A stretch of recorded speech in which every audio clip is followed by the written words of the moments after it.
Hello, good morning, and welcome. This is going to be a day of fun. It's so wonderful to have you guys here.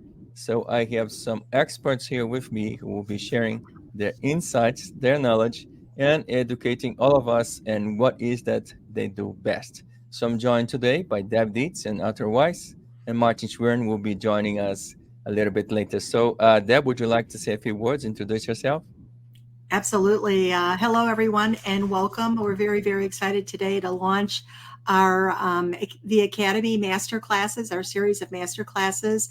We're joined by some stellar experts. Delighted that there are four of us today that are presenting and training, and so this is an opportunity for you to take a little bit more of a deep dive than what you may have heard them speak on at the conference. So a little bit more detail, a little deeper dive, and just really grateful that we're able to bring you these experts. And I hope you enjoy the day. Thank you, Deb. Arthur. Okay. Well, welcome everybody. Just a summary of what I'm going to be talking about. I'm going to be looking at a number of different AI tools and how to use them to really benefit and improve your intelligence capture, whether it's for marketing intelligence, competitive intelligence, the principles are the same. I'll also look at a bit about the background behind tools like ChatGPT that everybody's heard of. How do they work? What other similar tools are there? Is it just ChatGPT or some even better? And how do you get them to do what you want them to do? I'll look at how to write a decent prompt. And let's move on. But before we really move on, we need to know what we're talking about. And everyone talks about artificial intelligence, and then you'll hear in the news about the threats and how dangerous it is.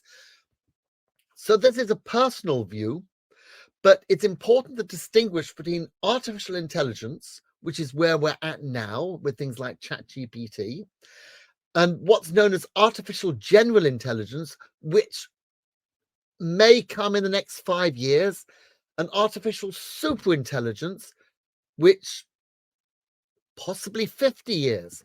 Artificial general intelligence is where a computer equals a human mind. It can do everything that a human being can do in terms of thinking, innovation, coming up with ideas. Artificial superintelligence will be even better. That's where the threats are. That's where the people are scared. That's where Isaac Asimov had his 3 laws of robotics. Because if you have artificial superintelligence, you can imagine somebody saying, how do we cure climate change? How do we prevent climate change? And artificial superintelligence come along and say, well, it's created by human beings. So if we can have fewer human beings, we solve the problem. And they find a very naive researcher through their intelligence and send them a kit to create a supervirus that kills off half of humanity. That's not where we're at. So do not worry. We're not going to be talking about anything like that. We're going to be talking about stuff that you can use in your day-to-day lives. So now let's look at artificial intelligence. And it's not just ChatGPT. There's things like AlphaGo, which beat the world best player at Go, the game of Go, which is a very complex game, even though it seems simple. And people were amazed at how it did it. But that's what it was created to do. It couldn't do anything else. It couldn't make you a cup of tea. It couldn't even tell you how to make a cup of tea, which ChatGPT can do. AlphaFold will revolutionize medicine because if you take an amino acid sequence, it will say how it'll fold up into proteins. And before that, it would have taken a long time to work that out. Again, it was designed for one purpose only. It can be used to develop new drugs, antibiotics, or if you put into bad player mode, nerve agents. And people have tested that and shown that it will do that. So again, you have to be careful. People talk about self-driving cars. What happens if a fox or a deer or an elk runs into the road? Does the car stop? Does the car swerve? Or if it's something small, does it run over it? But what about if it's a child? Then you have to stop. So the AI has to be able to detect what's ahead and make the decision. Do I stop? Do I run over? What do I do? You also have programs that will write stories, possibly for children. Once Upon a Bot, create art. And we're going to talk a bit about that towards the end of today. Music. And most of what I'm going to be talking about what are known as large language models. So large language models, essentially, it's an artificial intelligence technology that's designed to understand and generate human language. It's given a vast amount of publicly available sources, articles, website, books, other textual sources. And when you give it a prompt, it'll look at this great big database of information and try and understand what you're saying and then go through it and give you what you want or create something in the style of what you want. So it mimics natural language. The GPT bit, it stands for Generative Pre-trained Transformer, which again is a type of language model and is the framework for this sort of artificial intelligence. It uses what are known as neural networks to create and process natural language to come out with something sensible. So what ones do you know about? I'm not sure you can sort of put things in the chat. So I'm just going to go through some of the large language models that are out there. And this is a subset. There are more. And I'll mention a bit about why some of them are there soon. So the most famous is ChatGPT. But there's also Gemini, which used to be Bard from Google. There's Bing Copilot, which is actually ChatGPT 4 from OpenAI. So there's a lot of incestual spending where they all work together. So Microsoft has put a lot of investment in OpenAI, which is the creator of ChatGPT, and so has rights to use it. There's Claude from a company called Anthropic. There's Llama from Meta, the Facebook, Instagram, WhatsApp people. There's Perplexity. There's UChat, u.com, and there's Grok, which is quite new from Elon Musk, which is available if you pay for using Twitter. But there's much more than that. There's Midjourney, DALL-E 3, an open journey for creating images. There's Pi.ai, which is billed as your personal AI, which will speak to you. We'll look at Sora, which is beta testing for creating video. And there's also InVideo.ai for video, which hopefully I'll be able to demonstrate. And then there's people like Apple developing Apple Ferret for enhancing their AI thing, Siri. Alexa is working on stuff. IBM is working on stuff. And then there are other things, Aria, Cite.ai for academic citations, Jasper for business use, Stability.ai, WriteSonic, I'll give an example later, Hugging Face, I'll talk a bit about later, PDF.ai, Docalysist.com, just to give you an idea that we are in an not quite an alphabet soup, but certainly multiple different products, all competing, all trying to offer something different, all trying to create their own niche. And some of them are great, some of them aren't. So it's your choice whether you which ones you use. We'll see some of the limitations later and how some of these things can be used.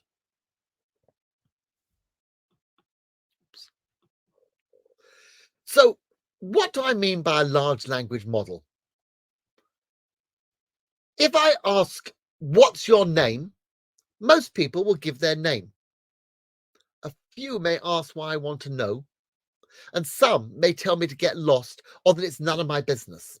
So on a probabilistic basis, maybe 90%, 95%, you'll get the name. 3 or 4% may ask why you want to know, and maybe 1% may tell me to get lost, it's none of my business. I would hope that very few, if any, of will answer by giving their age, social security number, or other information that's not asked for. And that's the point. That's what a large language model does. It looks at a probabilistic, what's the most likely response to this question. But of course, it's much, much more sophisticated. So now let's get back to who the main players are. And you have OpenAI behind ChatGPT, Aria, Jasper, partially UChat, and some of these overlap. So ChatGPT is their front, but we'll look at some of the others as well. Google came out, when ChatGPT came out in November 2022, Google said, help, this is going to steal our market. And they created a red alert and they rushed out Bard. That's now more stable and is now known as Gemini. And it's being enhanced. And it's being used to feed Google results as OpenAI and ChatGPT is helping with Bing results. Then there's Meta, Facebook, that has come out with Llama. And Llama 3 is about to be released. There's Anthropic with Claude. There's Perplexity from Perplexity. There's Wrightsonic from with ChatSonic. And then there's Elon Musk's Grok.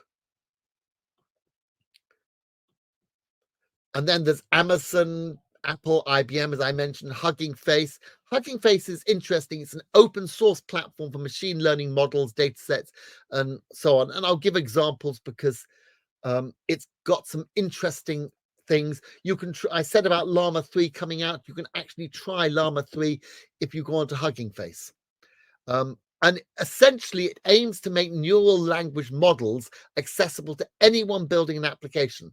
So if you're a legal professional, you could put in every single legal document that's ever been in the United States and possibly Europe or throughout the world into your own sort of database, and then create a model to interrogate for any legal documentation or any legal case thing. So as if you're a legal professional, it's going to really help how legal professionals look things up. It won't be sort of books any longer, or sort of the way people used to do it. You can do it through AI, and that would be a dedicated private network.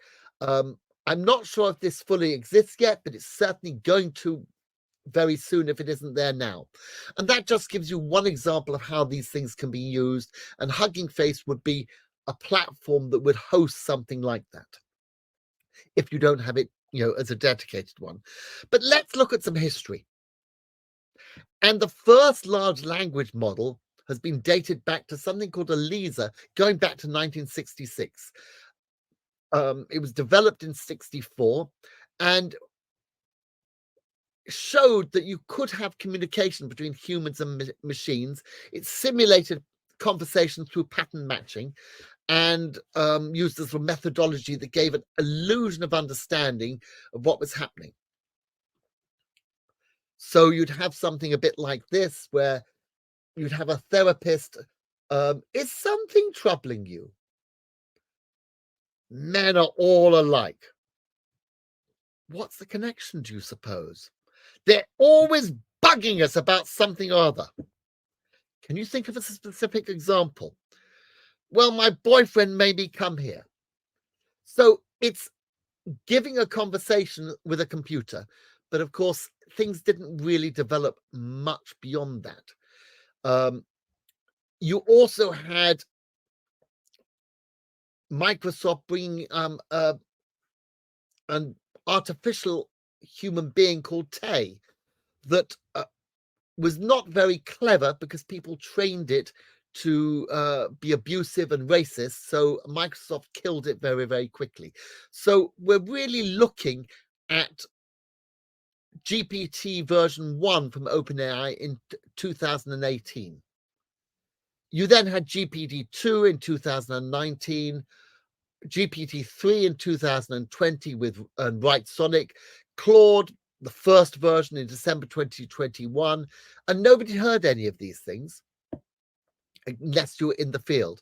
And then in November 2022, ChatGPT, which is GPT 3.5, was launched.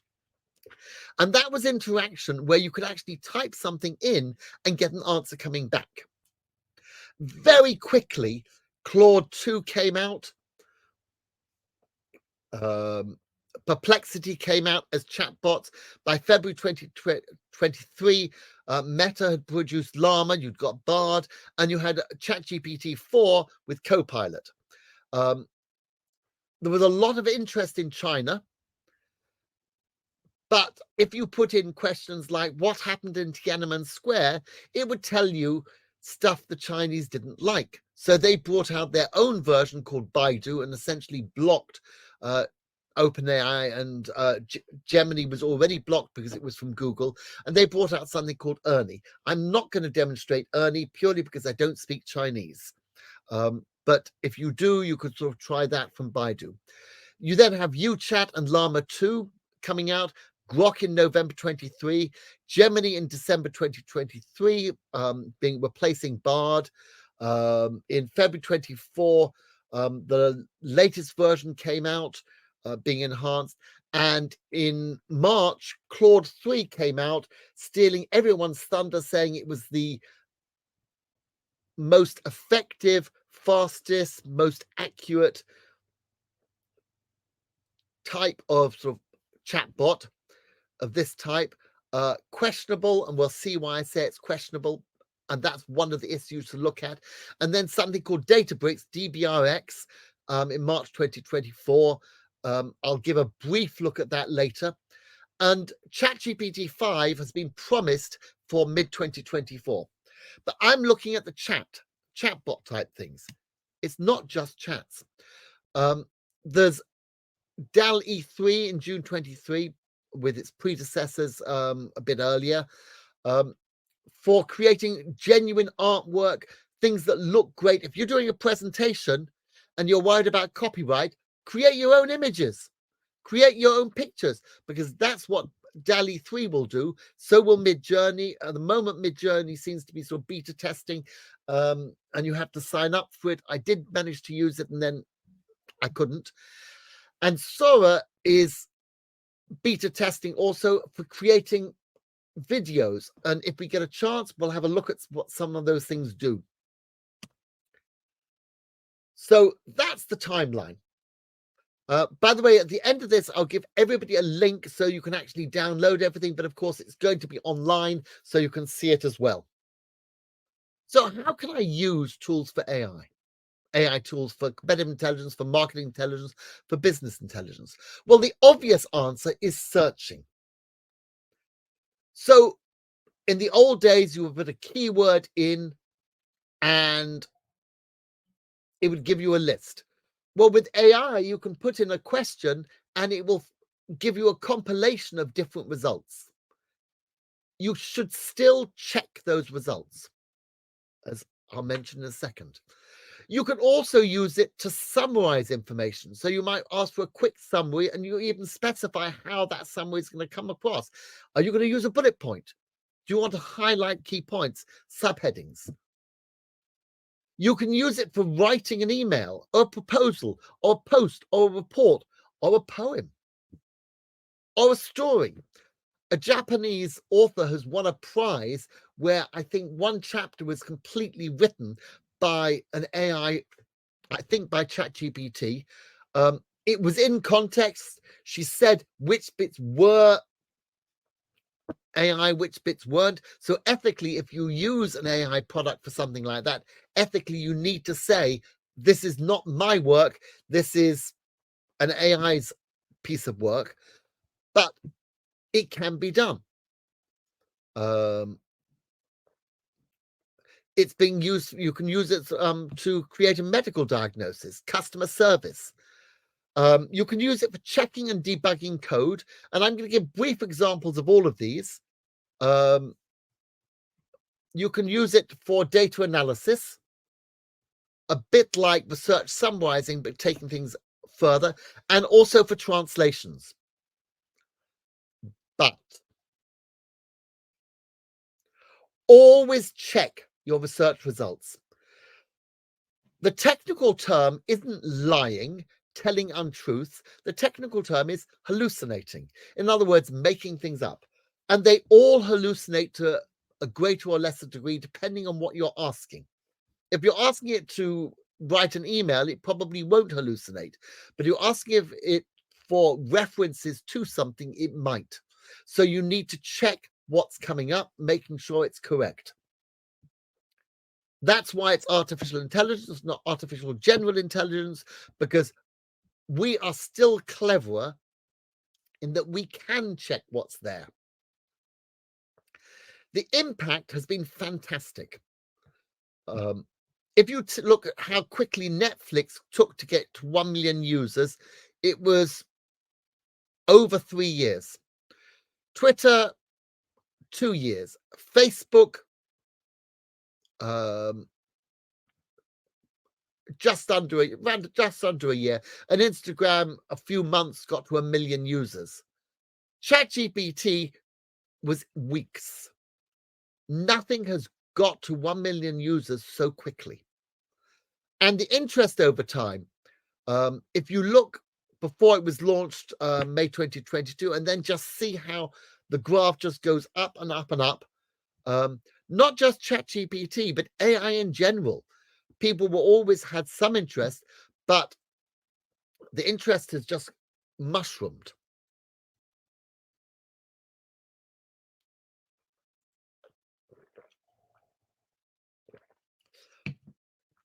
So I mentioned about the danger of certainly ASI and AGI. So this is something to think about. Could AI cause a war and pose a threat to humanity? I don't believe it can yet. But that is something that people have to be really careful for. Certainly, the ethicists are looking at this extensively. I mentioned about self-driving cars, and that's one of the key things. And one of the interesting things is ethical customs can be in different countries. So in some countries, running over a child, the driver be prosecuted for murder. In other countries, well, the parents should be prosecuted for not keeping their child safe. So all of these things need to be built into an AI product. So you might have a self-driving car in one country that behaves slightly differently in another. So let's look at some of these products, what they look like, just so you know what they say. I'm going to go through this quite quickly. ChatGPT 3.5, and you've got the link there. It's also available as a cell phone app. And then you have Copilot from Bing. Originally, it was Bing Chat. And you'll see it on sort of the top of the sort of menu bar for Bing. And it's a very, very effective product. And you have 3 options. You can ask it to be creative, you can ask it to be precise, or you can ask it to be balanced, depending on the sort of response you get or response you want. And you see it on the top right corner. If you look at my mouse, it's over here, and you've got Copilot or search. So you have a choice of whether you're going to search or go for Copilot and let the AI do the results for you. And you also have the option of doing images because it links to DALL-E 3, which I mentioned before. So you can ask it to create a picture as well. The cost, well, if you want the professional version, which gives you a bit more, you're talking about £19, which is about $25 something. Yeah, about $25, $26 every month. But it's faster, it's better. And you can work with other Microsoft apps. So there's a benefit there. And that can be useful because, for instance, if you have an Excel spreadsheet, you can program in a prompt or a question next to every single cell, and it will go and find the answers and populate that spreadsheet. So it's a very good way if, let's say, you've got multiple questions, to sort of populate a spreadsheet. There are also flavors of Copilot. So you've got a vacation planner, you've got a menu assistant, and they do slightly different things.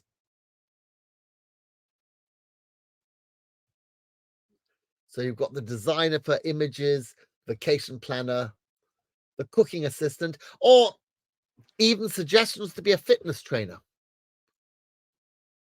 Google's option is Gemini. And that's the front look, but when you sort of sign in, you get something similar saying, how can I help you today? And again, there's an advanced version costing quite a bit less than, or a little bit less, but not that much more. The first bit being free. And again, you get more information and more things if you do that. Also extensions, you can have extensions linking to Google Drive, Google Sheets, Google, other Google apps that are available out there.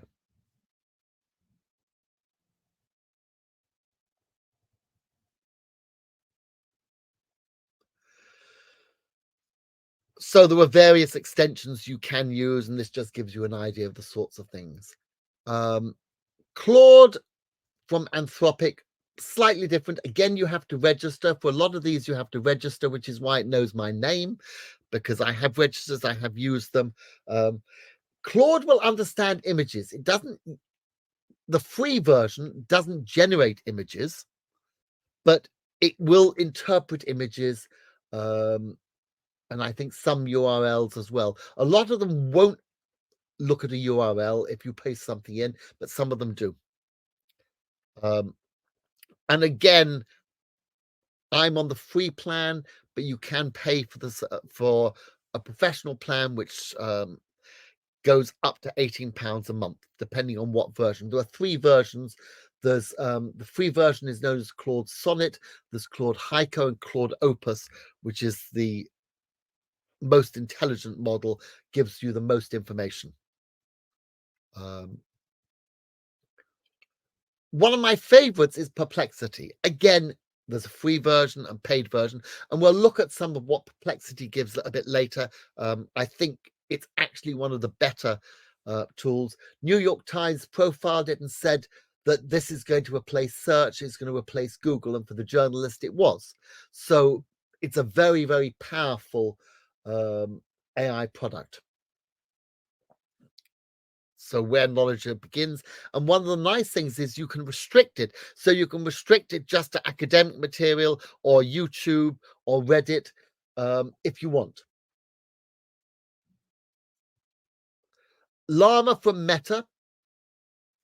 I personally don't like Llama. There's 3 different versions. Again, it's free at the moment. And Llama 3 is coming. But if you go to llama3.ai, it exists. But you get that. So where is Llama 3? Another one with multiple different options. And again, if you pay, you get more, because then if you pay, you can actually specify whether you want Claude Opus or ChatGPT 4, version 4, which is the same as the Copilot one, or what do you want? And this is u.com, or the free version. You've got different modes. You've got a smart mode, you've got a research mode, or genius mode. So the genius mode solves multiple step problems, research mode, as it says, and create mode for turning ideas into visuals. So it's another one that creates visuals. The professional version, the one that you pay for, does give you other tools, and they're advertising that it gives you Llama 3, which, as I said, is in development, it's beta, it's not publicly available unless you pay for it. Gemini 1.5, Databricks, the DBRX Instruct. So it gives you a number of different options, all for one fee of $20 per month. Or if you bill for yearly, $15 per month. month. So if you want to use some of the others, it's probably one of the best ways of going. I'm not a fan of any product that essentially takes something like this. I don't know for AI, but for instance, for search engines, there are a number of meta search engines, and they're clunky in the sense that they may miss things. I don't know whether that's the case here, or whether they're paying Meta and they're paying OpenAI and they're paying Google to access the latest versions. So I'm not sure how that quite works. I'm not going to spend much time on ChatSonic, which is at writesonic.com. It claims to be the best for writing articles and writing material. I've not found that myself, but you might.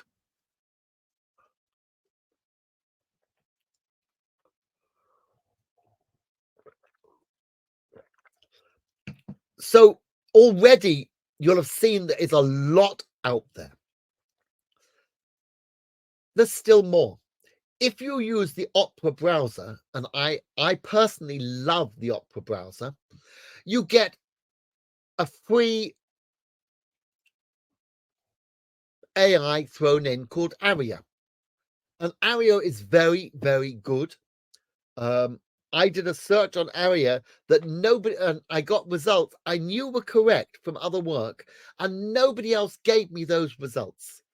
The problem is it also gave me some other information I was looking for, which I still haven't been able to prove is true.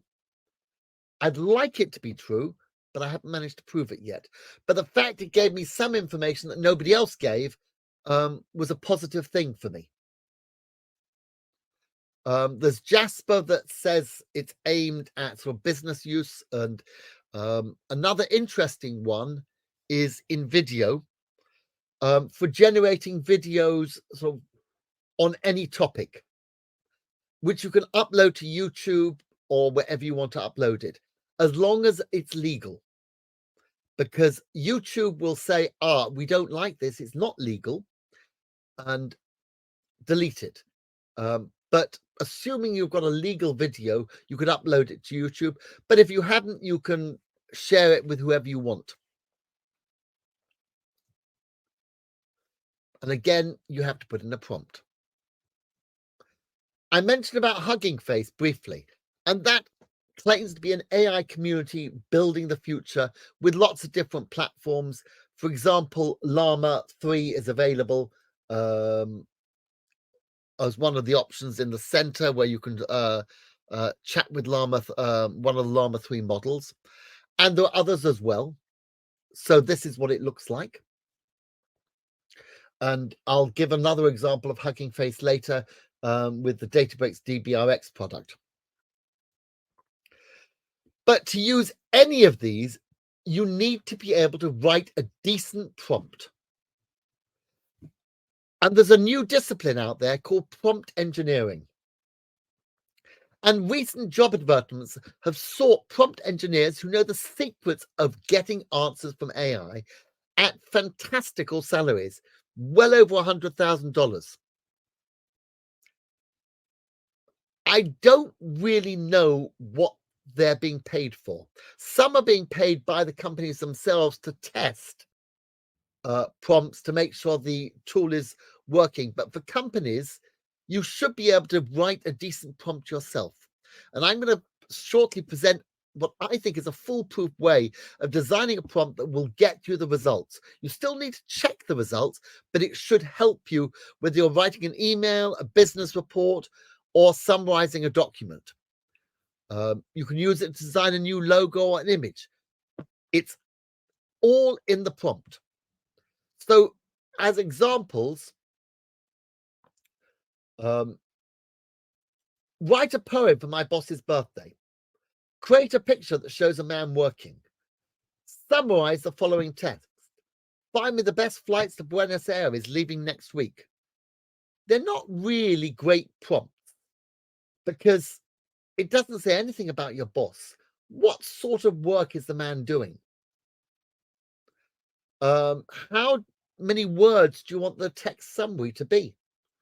And where are you flying from to get to Buenos Aires? And does it matter what airline you're flying on or whether you have any stops or anything like that? So most people ask short, simple questions and then get disappointed that they get short, simple answers or wrong answers. So you need to define your problem based on what you want and need to know, and be very precise about what you're looking for. If necessary, you can refine the question and go back and ask for more detail. Or if it seems to be wrong, ask it to be corrected. So what you use is crucial if you want to get a decent answer. And you should always ask for sources. So don't view it just as a search engine. It's something new, it's something different, and you need to interact with it to have a back and forth conversation. So there are good prompts and there are bad prompts. A good prompt is clear, unambiguous. It gives the context of what you're looking for and why. It should say what the output should look like. So is this going to be a report, or you just don't really care? You just want an answer. Who's it for? Is it for a professional? Is it for a consumer? Is it for you? And do they know who you are? What language do you want the answer to be in? So are there any limitations? I only want you to give me 500 words and not more than that. Or I want 2,000 words. And if you have multiple questions that aren't related and linked, ask them separately. And of course, bad prompts are pretty much the opposite of all of those. So as an example, one way of looking at an AI tool is to think that they are a new employee. They're a good employee, but they know nothing about your business or procedures and expectations. So if you go along to that employee and say, oh, give me a report on the widget market, the employee might ask you, what do you mean by the widget market? Or when do you need this? Or what format report? So a good prompt is going to answer all those questions. So please, can you prepare a report on the widget market? I need this for a board meeting tomorrow. So it needs to include statistics for the last 5 years and so on. So you're specifying very clearly what you want, which gets to what I think is the secret to good prompt engineering, creating good prompt. And that's the acronym CREATE. And CREATE stands for character. So who is the AI tool representing? An analyst, a marketer, a manager, a consumer, somebody who's making a complaint. Who is the target in this case? Then the request. What do you want the AI tool to do? What's the full context? You could even include emotional prompts, although people say they have no emotions. That's not fully true. You could include some form of emotional prompt, especially if it's urgent. You might want to say, this is urgent. Sometimes you'll have examples of what you're looking for. So you might give an example to help it along, the style wanted. Perhaps give an example of former work or headlines. You might adjust the prompt after what's been given. So you might ask it to provide sources or to refine the result or create images or something like that. Sometimes you might include this whilst you're actually doing the prompt, asking it for sources as an adjustment. Then what's the output? Is it an email? Is it a memo? Is it a press release? Or is it 1,000 or 2,000 word report with an executive summary and bullet points for the key items with figures all in a table? And finally, are there refinements that you might want to put in, such as ignore this product in the answer you've just given me, or give me more information about this product, or you've got it wrong, look at this area. So you refine what you've already got as a follow-on question. So let's see what happens with ChatGPT. And let's use what is not a great prompt: write a poem for my boss's birthday. And you get, of course, here's a birthday poem for your boss. In the office is bustling hive where tasks abound, stands a leader with a wisdom profound. Today we celebrate a guiding light. It's not great poetry. But suppose you say, write a poem for Susan, my boss's 50th birthday, in the style of a Shakespeare sonnet. Still not great, but to Susan on this day of days so bright, a jubilee of years, a grand half century, and it's a sonnet with 14 lines. So it looks more professional. And if you're going to be giving it to your boss,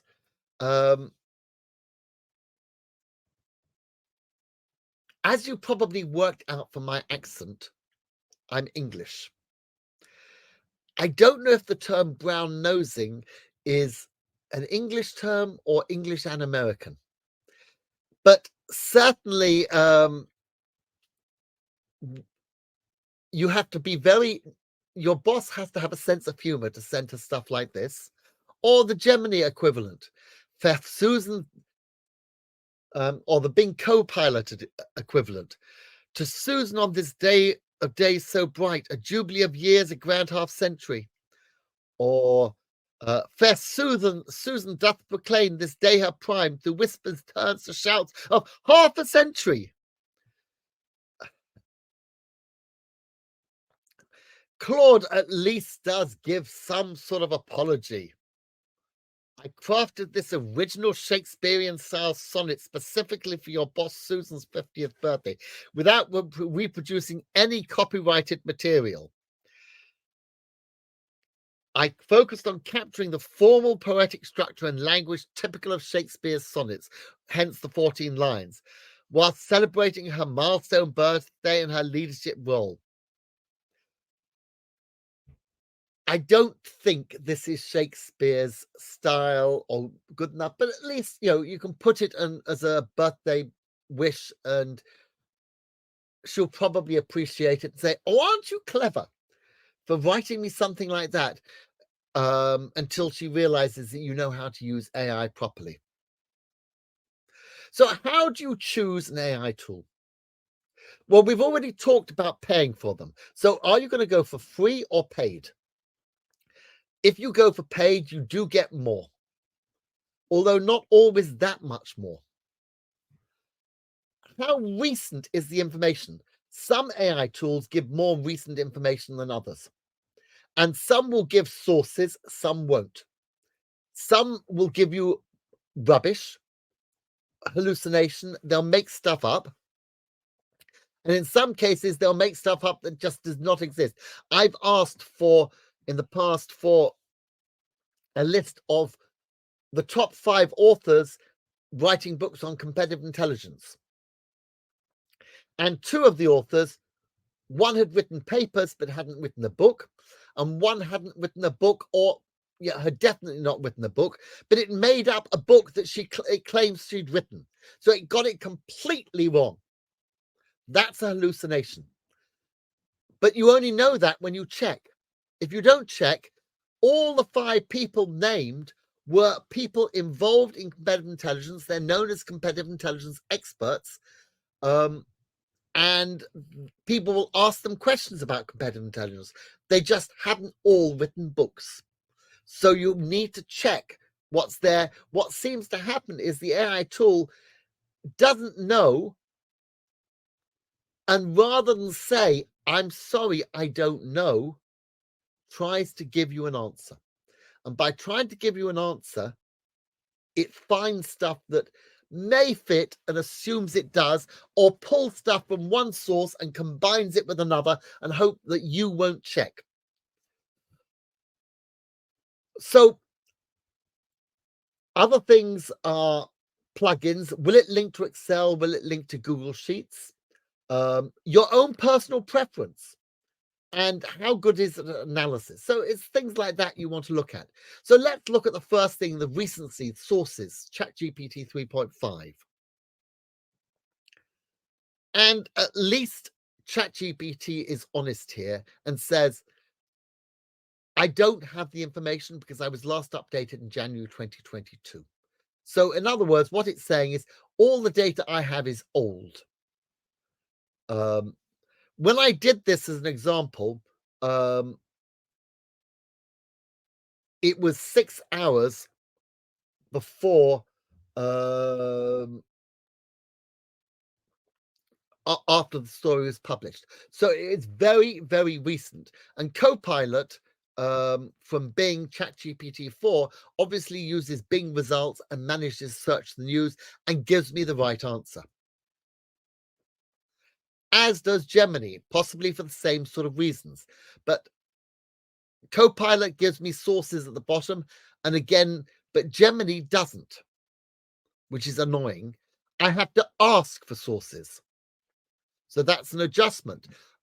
So one of the things you might sort of consider is, do you want to have to ask for sources?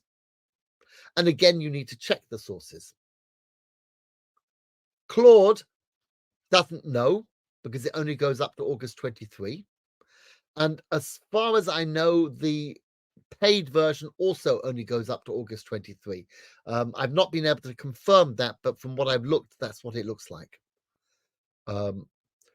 Perplexity gives sources, the right answer, and pictures. I said I like Perplexity. On the other hand, Llama 2, blah, it does say I can't find the source. I don't have access to real-time information. But in which case it should have said, I don't know, or give some form of information saying this could be wrong. I only get that when I say, please give a source for this. So Llama 2 is a no-no when it comes to recent information. So is you. Certainly the default free version is you. It does give a source, but it doesn't get it right. More interesting is Hugging Face with DBRX Instruct, which when it was launched was supposed to be the most advanced large language model AI thing out there. It's available from Hugging Face, but it gets it wrong. And I wouldn't use that on a general basis because it's not the most easy tool to use because you're going through an interim thing. So that's Hugging Face, and that's DBRX Instruct. Aria on Opera, on the other hand, gets it right. And but I have to ask for sources.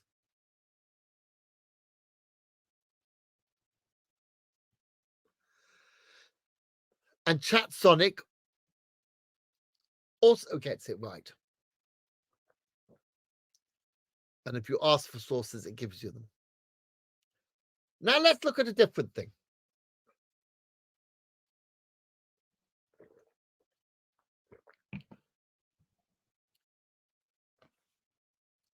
There's a particular individual on LinkedIn that, fortunately, as I like using her as a demo, there's a whole series of them, but I use this one as my demo, that is not a real person. What she's doing, I don't know. I suspect it's to collect links and collect information, but it doesn't matter. She claims to be a recruitment consultant, She claims to have a PhD, which she completed in 3 years, then worked as a senior specialist for a further 2 years, whilst doing an MBA. And she claims to be working for her own recruitment consultant while she's doing her PhD and while she's doing her MBA and while she's working doing research in sort of molecular biology. That alone should be a red flag. And any human being would see that and say, or any sort of professional would see that and say, this is not a genuine resume. So let's see what the AI products say.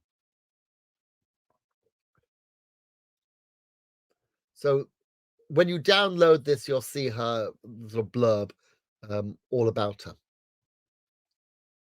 And ChatGPT basically says that she's a reliable and trustworthy consultant with extensive experience, relevant education, and she'd be a great person for you to work with. It summarizes the data, but doesn't do the analysis or get it right. Copilot, pretty much the same. Even the precise options, slightly different wording, but it pretty much the same. It does say that you need to sort of take references and do a bit of due diligence, but it doesn't find anything negative. And all the ones I've tried give the same response.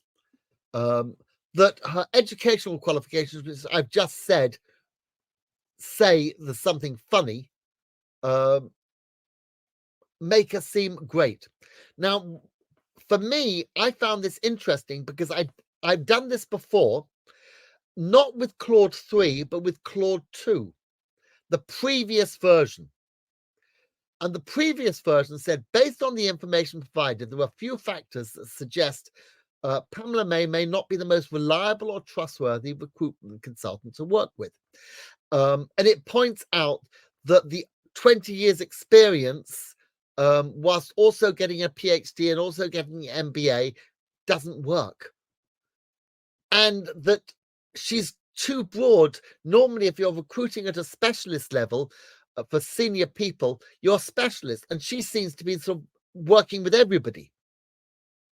And she's got so much experience in so many different areas, also doesn't seem to add up. What I don't know is why Claude 3 gets it wrong and Claude 2 gets it right. So when it comes to analysis, these are sorts of things to be aware of, is that not only the different tools might differ, but even different versions might differ.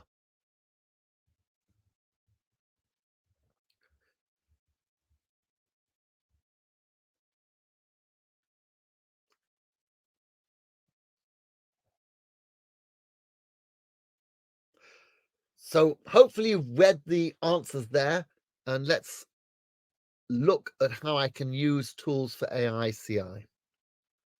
So different ways searching. We've seen this slide before. So now let's set the scene.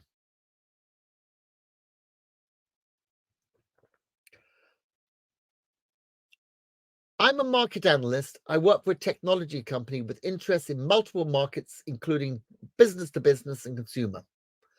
And my company prides itself on innovation.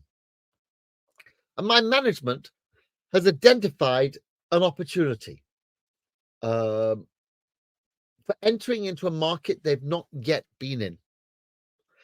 One of the growth problems in a lot of the Western world is diabetes. And the more diabetics there are, the more likelihood some of them will need insulin. And if you're traveling and you need insulin, you need to keep the insulin cold. You need to keep it in the fridge. But what happens if you're going from New York to Australia? That's a long flight. How do you keep your insulin pens cold? And there are a number of products out there that allow you to do that. There's one product called Frio, which you have to basically keep it cold by by soaking the Frio in water, and you soak it in water, and then it keeps everything cold. But it's not ideal. It's kind of messy. What about a mini fridge just for insulin pens that can be charged by battery or USB or even solar power? So your boss has been asked you to produce a report on this market, and the opportunities. Is this a growth market? Does this market even exist? Are the products out there? Who are the main players? What are their profitability? So this is the case we're going to look at. I'm not going to go through everything. I'm just going to give you a sort of approach how you can do it. So the first thing is searching. If I don't plan my prompt, I might just say, tell me about mini fridges to keep insulin cool when traveling. It's a very simple prompt, and you actually get pretty good answers. So ChatGPT says the sorts of things you should look for, the sort of products, but it doesn't actually name products. In contrast, Copilot does, and it gives me 3 different products. All of those products actually exist, and it does give me some links as well. Gemini also gives me products, and this time it gives me pictures, but it does mention the Frio type product, so not fully what I want. But I would have to ask for sources. Perplexity does give me sources.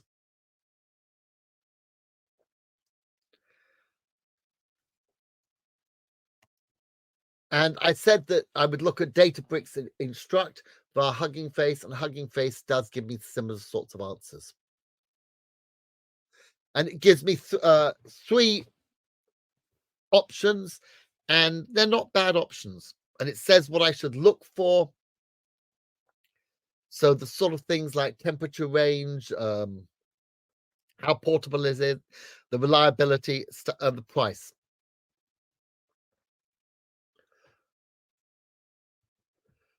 One of the more interesting ones is Pi.ai. And I'm not going to demonstrate this, although it's worth trying yourself. One of the first things when you start using Pi, it asks you to choose a voice because it reads the answer out to you. It's very much orientated at consumers, but the answer it gives is not at all bad. And again, it gives me options, types of product. But what I like is at the very end, it asks me, do I want more information? So it's prompting me on the next step. So as a form of AI, it's a very useful AI if you know nothing about a topic, for you to gradually build up your knowledge. So it says, would you like more information on these or other mini fridges? So it's given 2 mini fridges, and I asked for more information. And it now gives me a bit of strengths and weaknesses of the various products. I then ask how much they cost and websites, and it gives me where I can buy them from and pricing and stuff like that.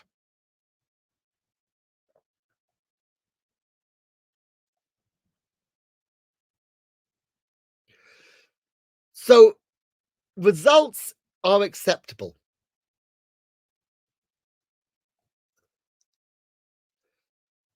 If I know nothing about the topic, it serves as a good introduction.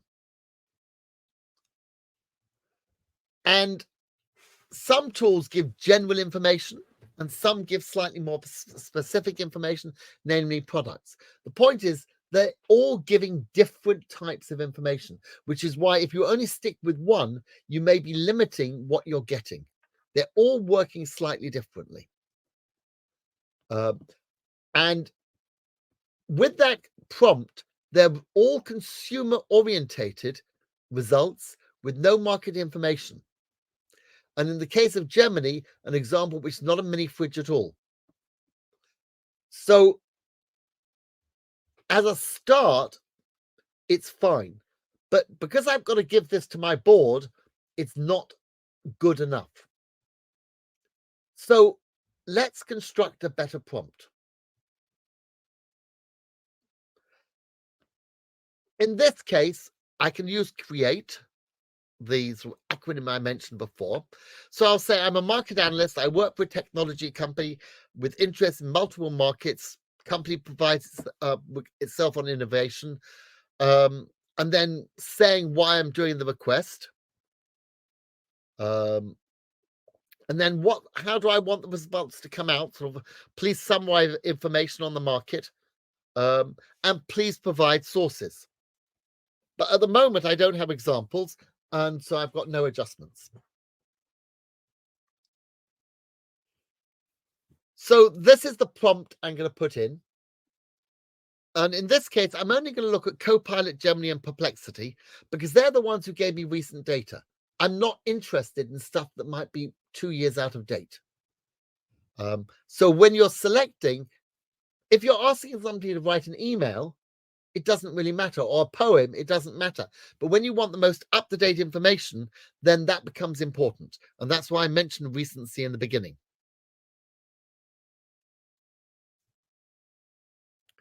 So Copilot gives me a short, sweet answer with 3 different products, and that's it. And it does give me sources. And these are the 3 products. They're real, they're not faked. And they're all specific for this particular application. Gemini is more interesting because Gemini does name suppliers and then says invalid URL removed. And I don't know why it says invalid URL removed because I don't know what was removed. It doesn't tell me. But the suppliers, AHP Medical, does exist, but it doesn't supply consumer products. It's not aimed at consumer products at all. And nothing they supplied was really useful from a traveling perspective. Dometic was much, much better. It is a consumer product, but it tends to be more for camping where you're driving around. So it's not as if you're on a plane. You wouldn't be able to take one of these things onto an aeroplane, onto a flight. It's very much for people going camping where they've got everything in their 4x4 or their Humvee or whatever they're traveling in. Perplexity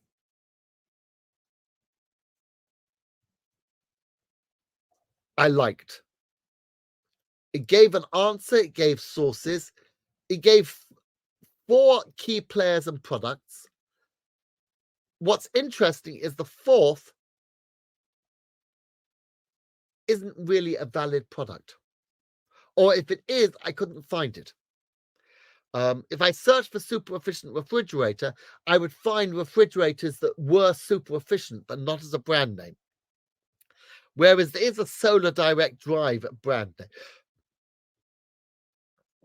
But this gives me more information because it says market drivers and the sorts of things to look for, and a lot more than that. So it's a very interesting response, and it's probably the most sophisticated, longest response from the same question.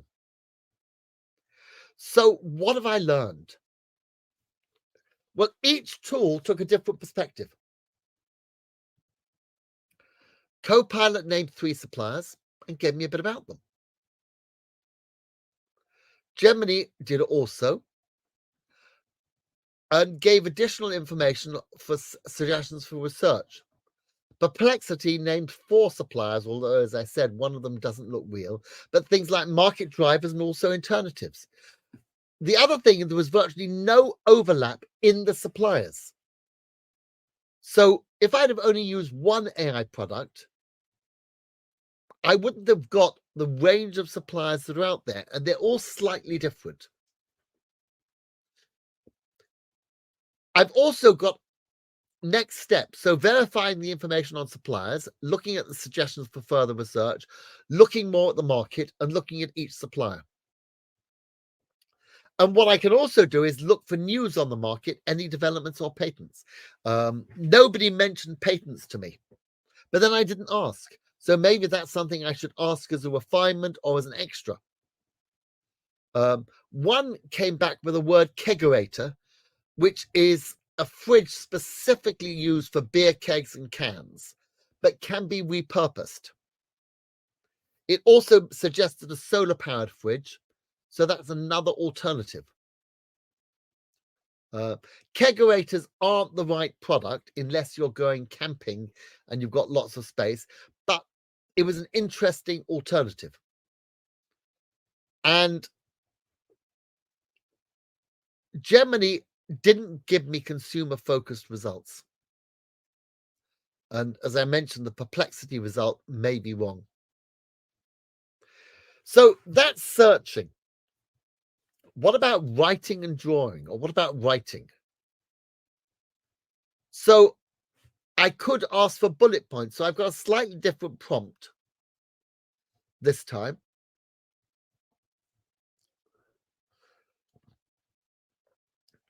And I might have, as I said, adjustments. So essentially what I get is the please prepare a report is the bit that's new and that's different. And again, perplexity gives me some interesting results. It tells me growth trends.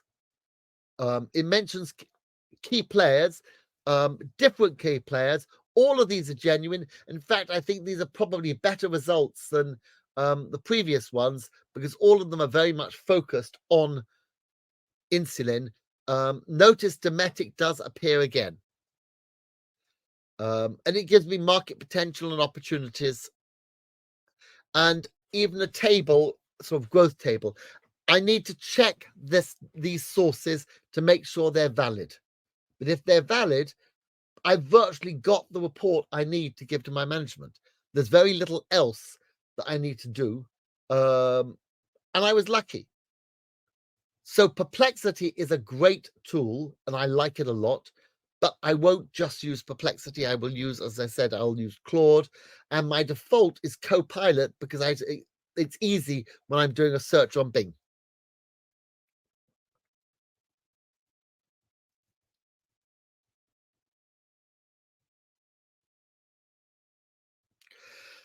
But although it gives me suggestions for other questions, the sources it gives, it's got 5 sources. Only the first seems valid. I haven't a clue what the remaining 4 are.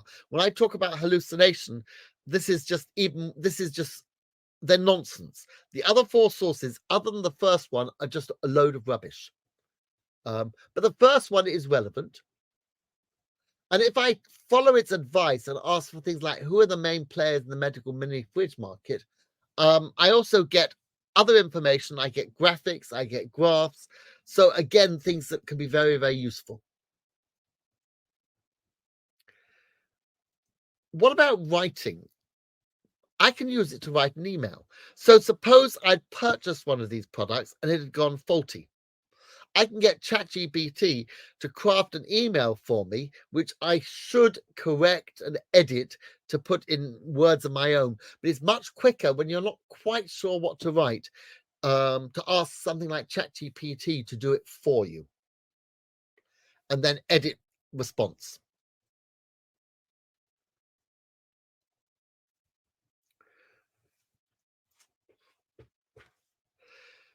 Then I can use it for analysis. So one of the things I asked was to say the difference between the various Claude models in a table, which gives me something like this. Now let's look at translations. as everyone knows Google Translate or Bing Translate or other translation tools. So let's see, why would I want to use an AI for translations? So here is some Arabic. And when I use Google Translate, it really doesn't come out very clear. And Bing Translate goes worse and says, I'll only do 1,000 characters. I'm going to cut you off at the end. In contrast, Gemini,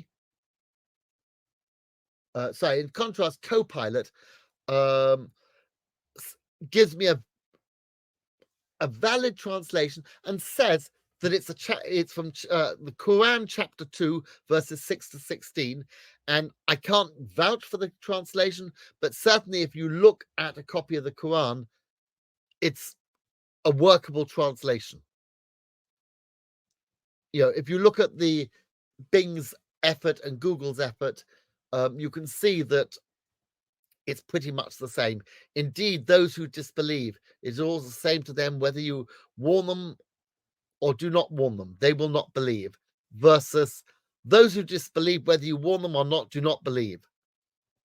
I think the Copilot translation sounds a bit better. But there can be problems using an AI for translation. So I gave it this Korean, and Gemini gave me a translation with a heading and subheadings and a lot more. And at the end, it has a summary, which actually isn't in the text, and then gives some additional notes about how it's done it. And basically what Copilot has done, or what Gemini has done, is take the document or take the text and translate it by trying to give the meaning and format the text so that I've got something that is not just a word for word translation, but tries to synthesize and translate the meaning, not necessarily word for word. Whereas when you use Bing Translate and Google Translate, that's what you get. So Bing Translate gives me, again, the 1,000 words thing, but it really is not very readable.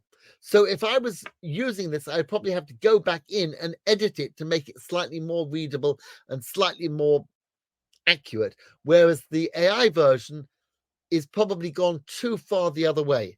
And the same applies when I use Google Translate. Again, they're slightly different translations. So my sixth area is checking debugging code.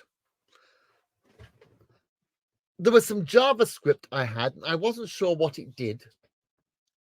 And I put it into ChatGPT and asked, and ChatGPT said, this is compressed JavaScript. I can't say what it does. So I then said, is this safe? Will this damage my computer, or has it got a virus? And it said, no, it hadn't. That let me know that it was safe. So it will look at coding. But there's a nice application to show how good things like ChatGPT can be at coding. There's an app called, or there's a program called Sumplete.com. And the background is that a guy called Daniel Tate liked Sudoku, but was bored with it, and asked ChatGPT if it could create and invent a puzzle that doesn't exist anywhere else, a brand new puzzle. And after a few tries, it came up with something it called Sum Delete.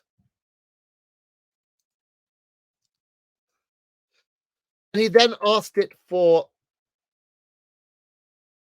to create through HTML for it and the JavaScript for it, and it did it. It then created, wrote CSS to make it look pretty, and I think he's now sold this, and it's owned by somebody else. So he's made his money from basically a few hours work getting ChatGPT to create something that nobody had ever done before. And it's actually quite sort of fun brain exercise. It takes, if you do the 5x5 one, no more than 2 minutes, should be able to do it in 1 minute. The 7x7 one does take a lot longer, but it's a way of keeping your mind fresh. Now let's look at drawing and diagrams.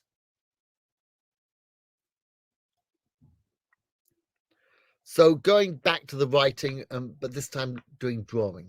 So I can have a prompt saying, imagine the Golden Gate Bridge over the River Thames in London with the Houses of Parliament on one side of the bridge and the Tate Modern Art Gallery on the other side. In fact, the other side of the House of Parliament is St Thomas's and Guy's Hospital.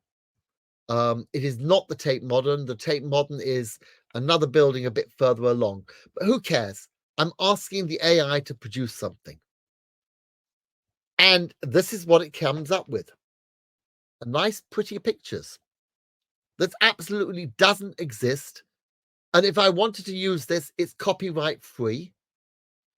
One of the pictures is of the Tate Modern, and the one I've shown sort of highlighted is of the Houses of Parliament on the other side of the river. So you can create your own images. Not the most useful image. Maybe I want to have something for a presentation. I might want a photograph. In this case, the next example, not great photographs, but it shows what comes up. So create a photograph of a market analyst pondering a business problem, sucking a pen to help them think with an Apple laptop on their desk. Notice it's got an Apple on his desk, and you can't see it's an Apple laptop. But apart from that, everything else is okay. And the interesting thing is it's only men. I didn't specify only men. 2 are people of color, 2 aren't. So it's trying to balance, but it avoided women. So I asked it to change the man to a woman, but Copilot didn't seem to understand what I was doing until I created a completely new prompt saying, create a photograph of a female market analyst pondering a business problem. And this time I suggested a cup of coffee on the desk. And now they're all young, all long-haired. So it seems to have some form of bias to produce certain sorts of images. But I can use these images and I could adjust them and I could change my prompt, and over time I would get a much better image. If you subscribe to Midjourney and pay, it's a much more powerful tool, and you can get some really great artwork out there. If you've never seen Midjourney, if you go to midjourney. I think it's midjourney.co, you'll see some of the examples. But you can also use, as I said, Copilot. There's also openart.ai and openjourney.art.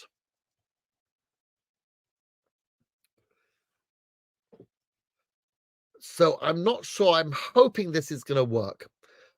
This is a demonstration, if I can get it to work, of Sora. So let's see.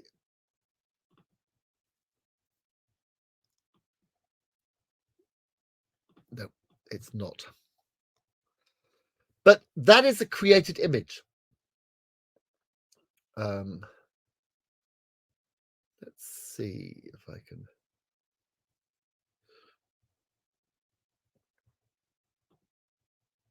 Let's see if I can do this.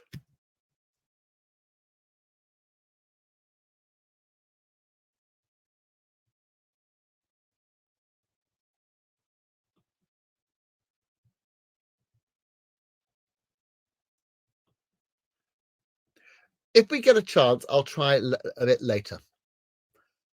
It's a created image. It's quite a powerful image, and you can get a see of what things are going to be looking like in the future. But that's beta testing. Most people don't have access to it.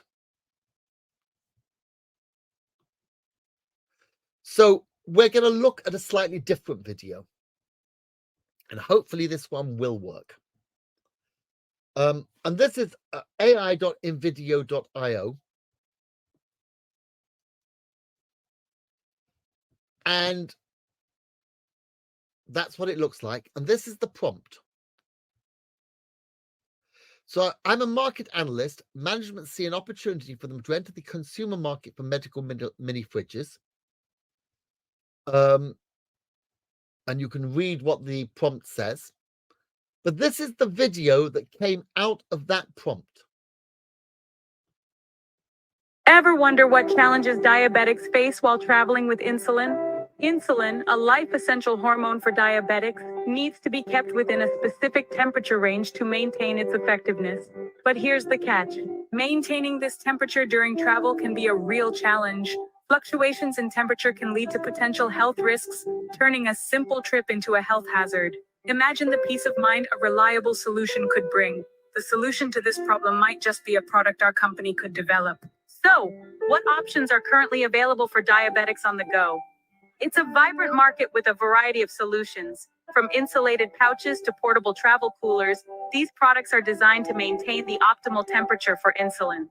One key player is MedAngel with their smart sensor, a device that pairs with your phone to monitor temperature in real time. However, it doesn't actively cool the insulin. It only alerts you when the temperature is out of range. Another competitor, Brio, offers a cooling pouch that uses evaporation to maintain a safe temperature, but it requires water to activate and may not be the most practical solution for all travel situations. Then we have companies like Medicool and Dyson offering portable insulin coolers. These devices, while functional, are often bulky and lack the aesthetic appeal that today's consumers crave. While these products serve the purpose, there's still a lot of room for innovation. Imagine a product that could revolutionize the way diabetics travel with insulin. Picture a compact, efficient mini fridge, uniquely designed with cutting-edge technology that ensures optimal temperature control wherever you are. Its sleek, user-friendly design doesn't just store insulin, but also provides a digital interface to monitor the temperature, ensuring peace of mind. This is not just a medical device, but a lifestyle companion for millions of diabetics. Our product could potentially redefine the market by addressing the gaps left by the current offerings. The medical mini fridge market presents an exciting opportunity for our company. This market is growing rapidly, driven by the increasing number of diabetics who require insulin storage solutions on the go. Now let's consider the potential for innovation.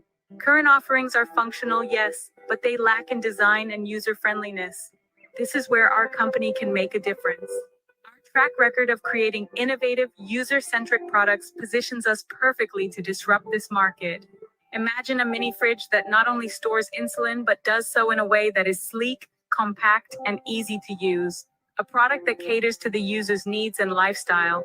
We have the skills, the expertise, and most importantly, the vision to make this a reality. By entering this market, our company has the opportunity to create a product that not only meets a critical need, but also stands out in the market. And that video was from that prompt. You can edit the video, so you can edit the images, you can edit the text. I didn't do any editing at all. So you'd need to check, before you, first of all, you have to pay to buy the sort of the some of the images which are, it said were from Getty and so on. They're demos. But if you like it and you like the images or the images you select, you can create your own video in a fraction of the time it would take to do anything like that using conventional or traditional methods. And I've uploaded it. And you can sort of, it gives you this little brief about it, about what it's doing, even with its own hashtags. Detected at the front door.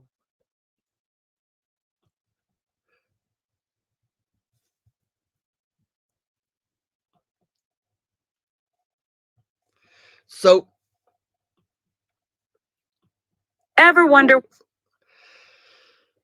couple more tools.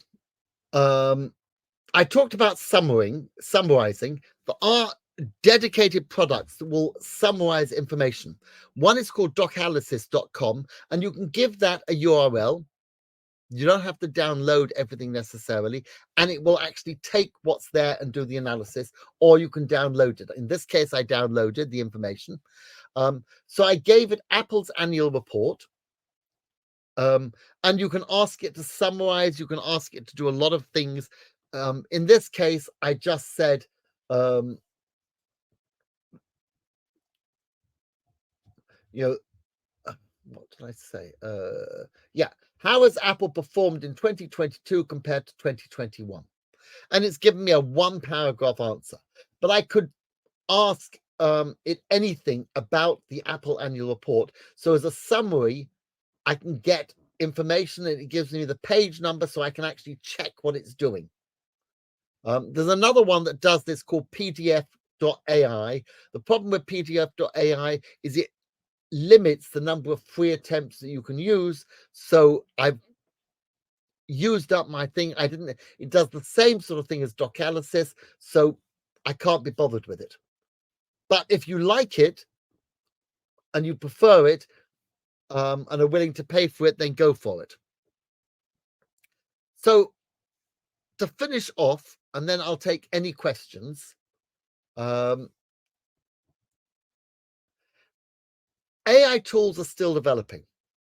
If you go back to 94, 95, maybe 96, let's say you go back before any time before 1998, the internet was really developing. So you go to 1995, there was no Internet Explorer, there was no Chrome.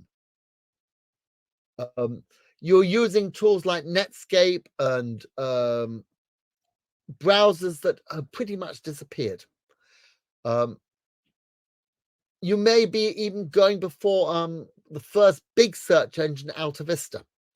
And they were all trying to experiment with new ideas. And they were getting it right, getting it wrong.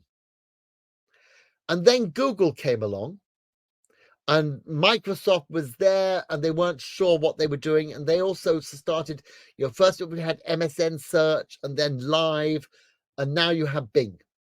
So they've all progressed.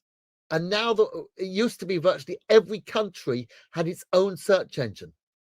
So you wanted to search in English, in the UK, you'd use a different search tool, to one for France, to the USA. But now it's all the same. And if you look at search engines, you've got Google, you've got Bing, you've got DuckDuckGo, you've got Baidu in China, and one or two others. I think Naver in Korea, but not many others. They've all either disappeared or consolidated or merged. And I really think that's going to happen with AI. If you ask me to place bets, Anthropic will probably survive as a second-rate player, or move into the enterprise market. Some search tools moved into the enterprise market and weren't publicly available, but they were very specific in helping companies, a bit like Hugging Face is doing now, but it will be a commercial tool, not aimed at the general user. And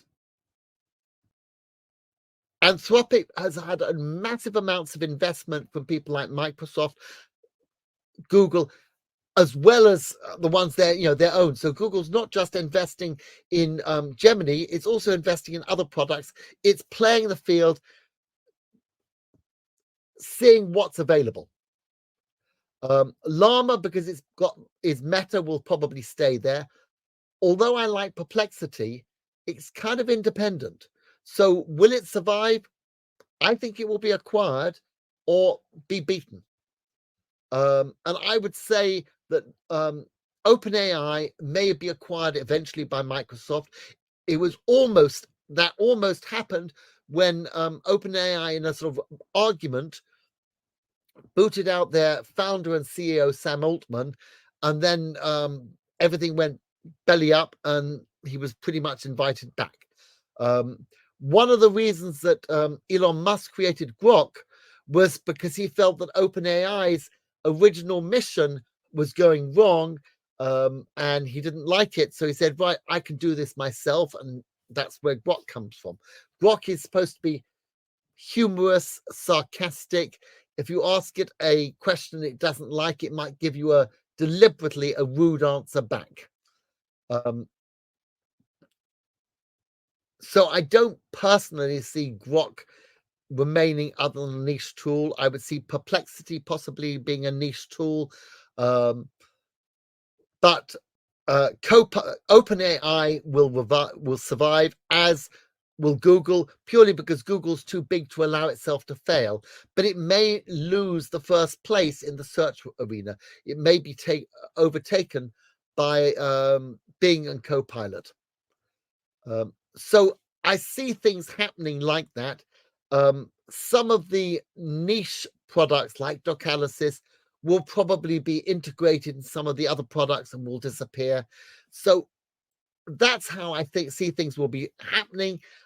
So the AI tools are still developing. They need to make their money back. So some of them will have advertisements like Google. When you use Google, you are the product, because what Google gets its money from is from the advertising, not from people searching. They have to be good at their search, because otherwise people won't use them. If they're good at the search, people are willing to pay to advertise in the hope that people will click on the advertisements. So I see the free AI tools going like that, and the professional tools you'll have to pay for. There'll be more plugins and third-party developers enhancing them, so that you already have all Microsoft products will have Copilot built into them. But that will happen with other products as well. And voice control like Alexa will, I mentioned about Pi, that will go the other way, that you'll be able to search using voice control, as with Alexa at the moment, as with Siri at the moment. Criminal activity is going to be a boom market.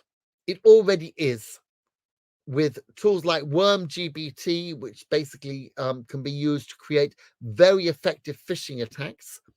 Darkbot is a test model used to collect information off the dark web.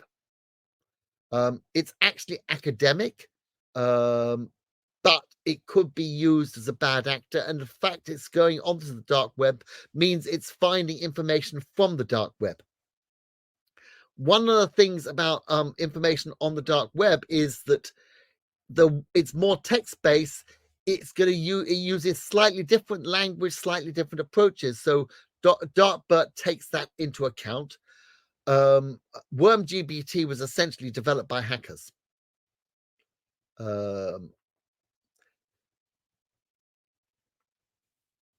So will the job of a competitive intelligence and market intelligence analyst become more important?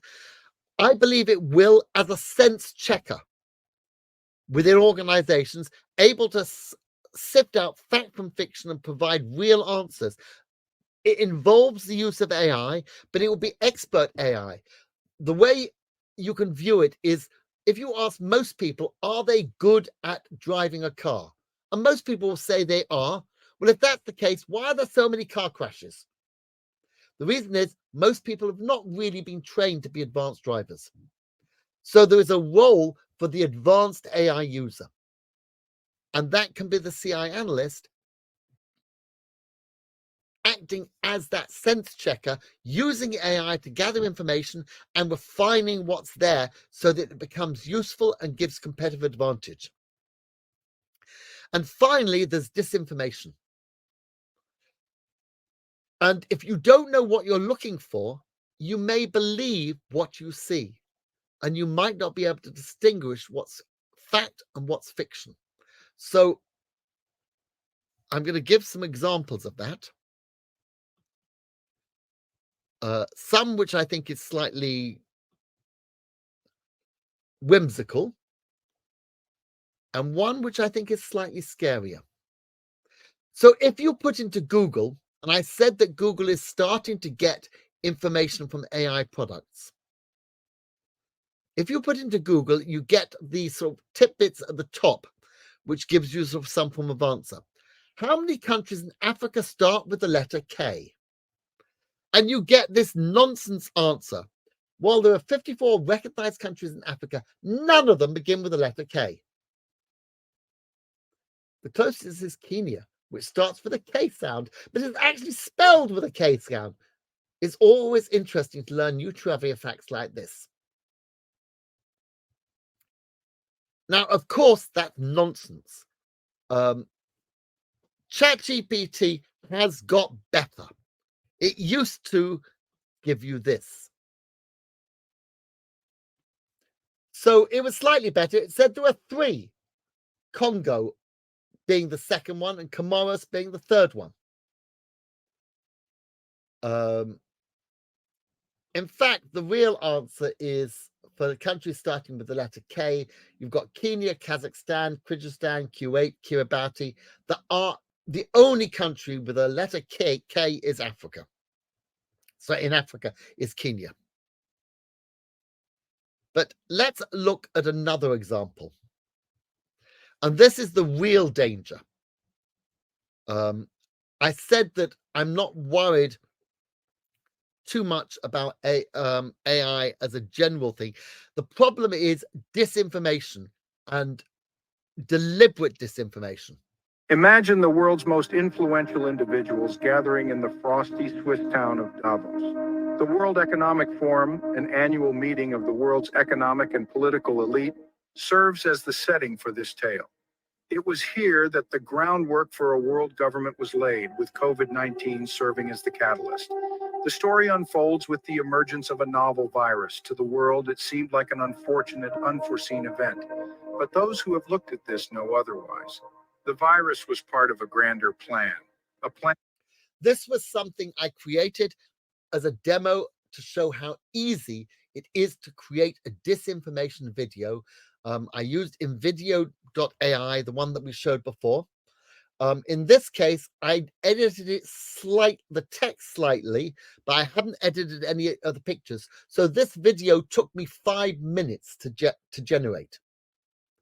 There are lots of fake videos.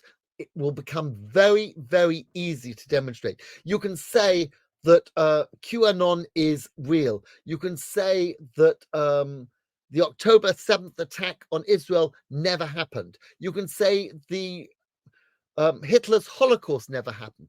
You can say anything like that, and you can create a very, very powerful looking video that you can spread. I've done another one trying to show the world is flat. The only problem is that anyone with a brain would know straight away that it's fake. But these things are scary. Motion detected at the front door. And orchestrated by the senior medics such as Dr. Anthony Fauci, the head of U.S. National Institute of Allergy and Infectious Diseases, who saw it as a means to an end that involved the establishment of a world government. The plot thickens with the development of the vaccine. The vaccine was not simply a tool for combating the virus. Rather, it was a device for controlling the world population. The vaccine was laced with bots, tiny technological marvels, designed to control those who received the vaccine. The intrigue deepens when you consider the nature of the vaccine itself.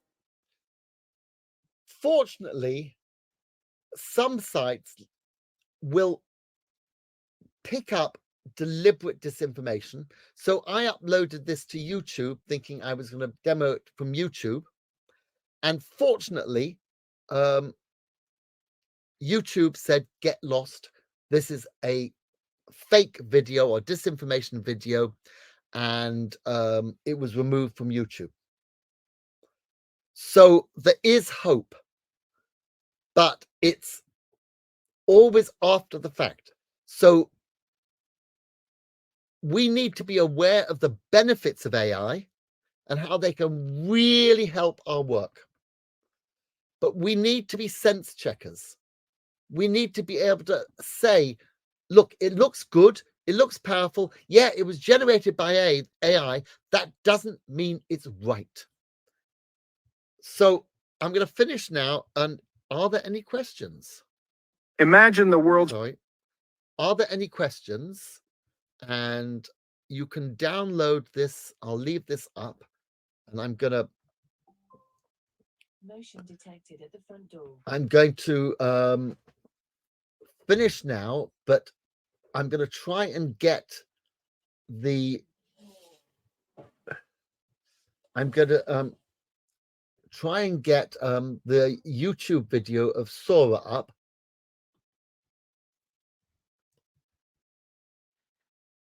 So that you We do can have a watch. couple of questions in the chat, so when you're ready, I will share them. Okay, let's share the questions now.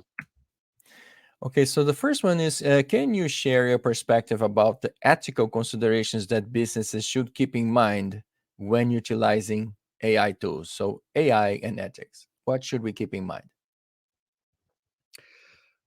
The first is to say, I've used AI. So don't pretend it's your own work. You can say, I've edited it. So I started with AI, but it's not all my own work. That's the first thing. The second is what I was saying about sense checking. It's really important to sense check. Don't just create something, don't create a report and say, my work is done. You may be able to create that report in half a day, which would normally have taken you 2 days or 3 days. But part of that half day is going through it, making sure that everything in that report is valid. And if you work for me and you gave me a report and I saw straight away, hang on a second, this is wrong. If I use this report for my strategies, I'm going to be in trouble. Then you're asking yourself to be made redundant or fired. So there is a risk if people start taking what they come up with for granted. You have to check what you're doing, but at the same time, we've rubbed Aladdin's lamp and the genie is free. Pretending the genie isn't there is also wrong.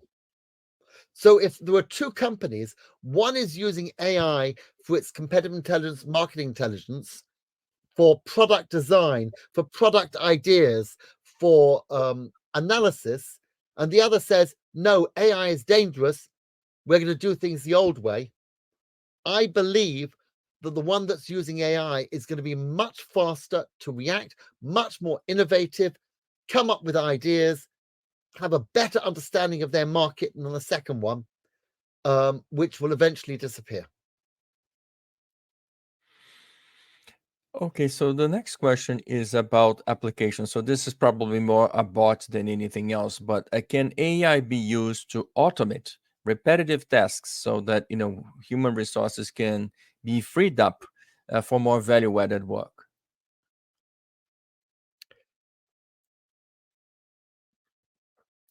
I mentioned about linking spreadsheets to AI. I didn't demonstrate that because setting it up is a pain in the neck. But for instance, if you have a list of employees and you have a private internal database, you could get the AI to go through that database and say who's performing well, who's not performing well. So you could have, for instance, cell 1, the person's name, let's say cell 2, the person's department, and cell 3 is their appraisal. So if, let's say, somebody has appraisal of A, they get a 10% salary increase. And if they have appraisal of C, they get no salary increase. And if you've got 2,000 employees, that's a lot of work. But if you have an AI that interrogates your internal database, you could have all your employees' names listed. And then the AI would then go through the appraisal and assess for every single employee on various parameters, which would take you a long time to do. Does that answer the question? Yes. Now we have a different kind of question here. So, what are some of the key? Because the example I've given, it would be a private AI. It would not be one of the public ones, but in principle, you could do the same thing for a public one as well. So, if you had a lot of LinkedIn profiles for the AIs that actually can read URLs, you could actually say, please assess these LinkedIn profiles. Are they good or bad? So perhaps we selected, I don't know, 150 people that are job applicants, and we can tell them, rank them according to this, that, or the other, more experience or desired salary, something like that. Yeah, and you could if you put all their resumes in, again, most of the AI products will not take. They're limited. The free ones are limited on the number of words you can input, but I think Claude Opus, I'd have to check exactly how many words that you can put in. But certainly in the future, you'll be able to put in thousands of words, thousands of pages, and you'll be able to interrogate each of those. Okay, so different question. What are some of the key considerations for implementing AI tools in business, especially for those new to technology? So people who don't know the technology, they're in business, they're just starting out. Will employees take advantage of the tools versus doing the hard research work for themselves? So who should be doing the work, the employee or the AI?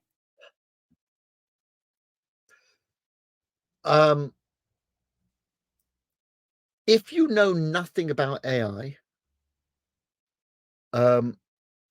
somebody needs to be employed, possibly a consultant, possibly an IT or an AI specialist to advise. I personally wouldn't implement or advise the implementation of AI without somebody knowing what they're doing. It's what I said earlier about sense checking. It's all, AI, I think, is a fantastic tool, or the various things are great tools, but garbage in, garbage out. If you don't know what you're doing, you're potentially risking spending a lot of money, a lot of time on something that's not going to work. So you need to have some expertise to do it.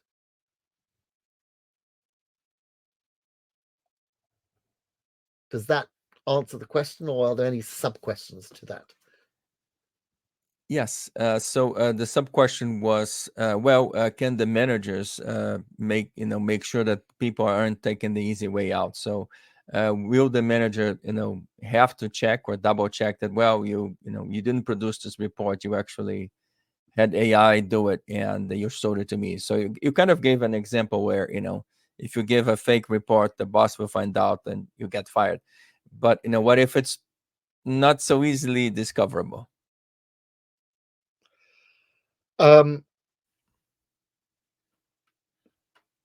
Let's go back 20 years.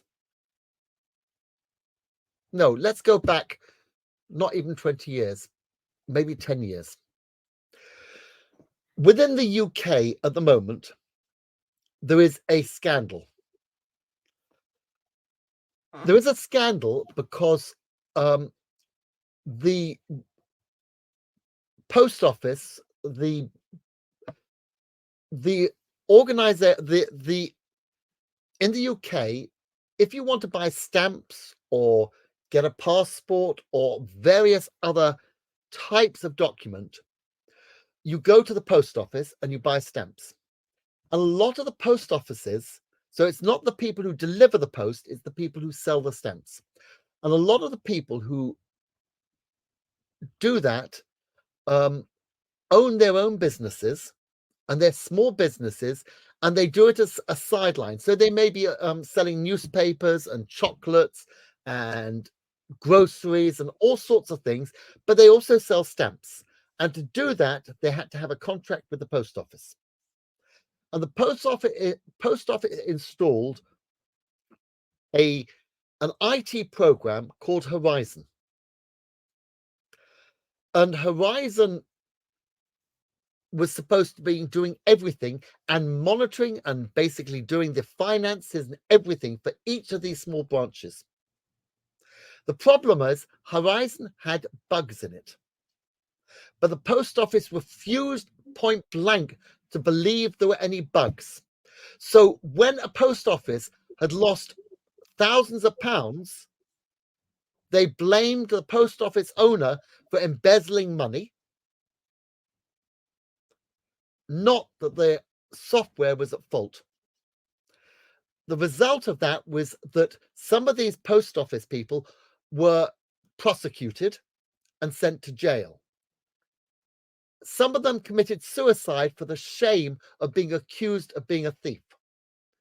Some of them lost their houses and were made bankrupt because they repaid the money, which they thought they hadn't lost. They couldn't understand where the money had gone. So they assumed they'd made a mistake and repaid it, including enough that they went into serious debt, lost their houses. Some of these people were the pillars of their community. And because of what happened to them, they lost complete status.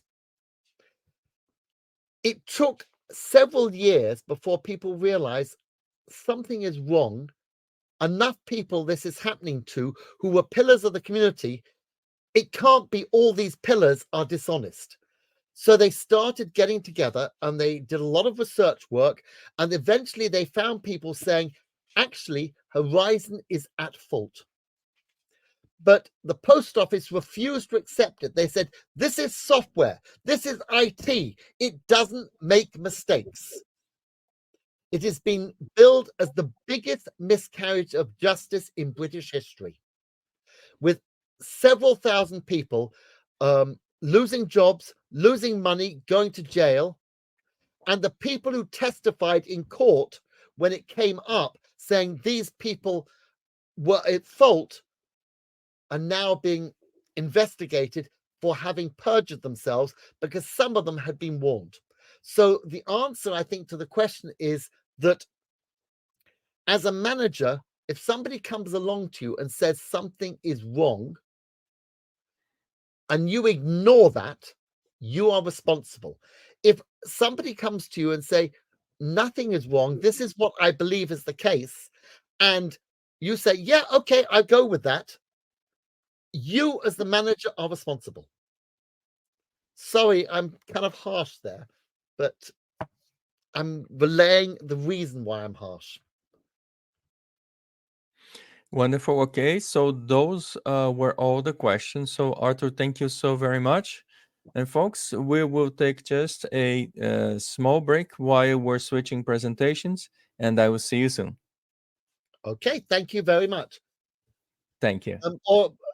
If you want, I can share that video. Oh, you do? Okay, go for it. Yeah. Right, so I've got to get it. So I'll stop this screen and I shall present.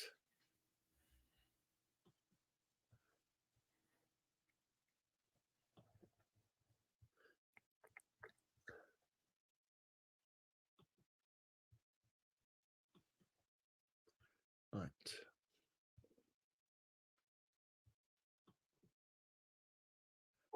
AI optimizes my schedule. This meeting got canceled. Hooray! We didn't really want to go anyways. But now I have a free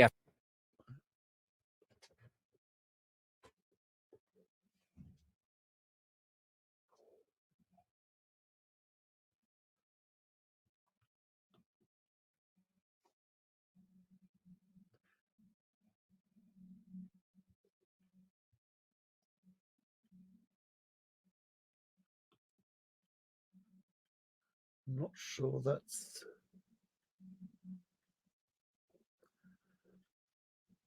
Is the video sharing? Yes, dogs playing in the snow. Yeah. So that is all artificial. It's all done by AI. It looks very realistic.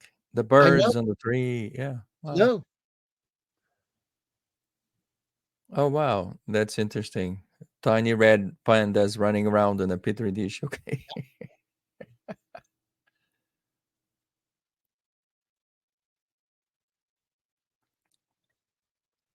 Oh, that's an animation too? That's an animation. Wow. Well, it's not animation. It's AI generated. Oh, okay. So AI imagined. Yeah.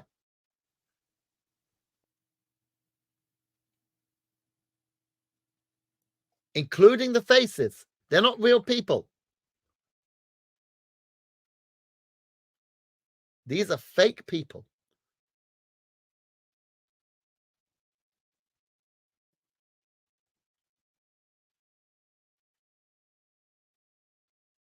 And we'll stop it when we get to the mammoth, because I think you get the idea. I think the mammoth is... Oh, this one is just absolutely gorgeous.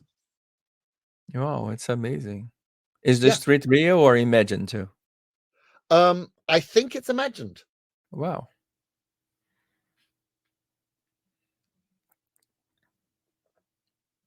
So this is the future, but it's almost here now.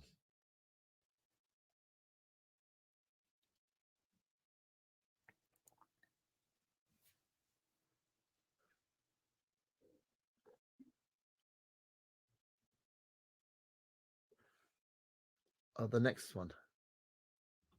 This one.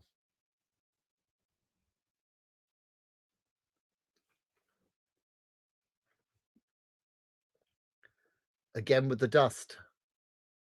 Wow, very well done.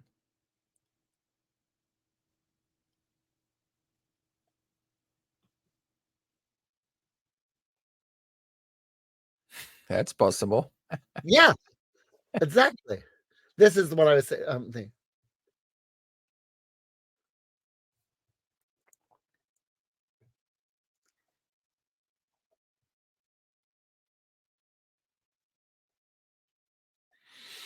Okay, wonderful. Wow, that sounds realistic too.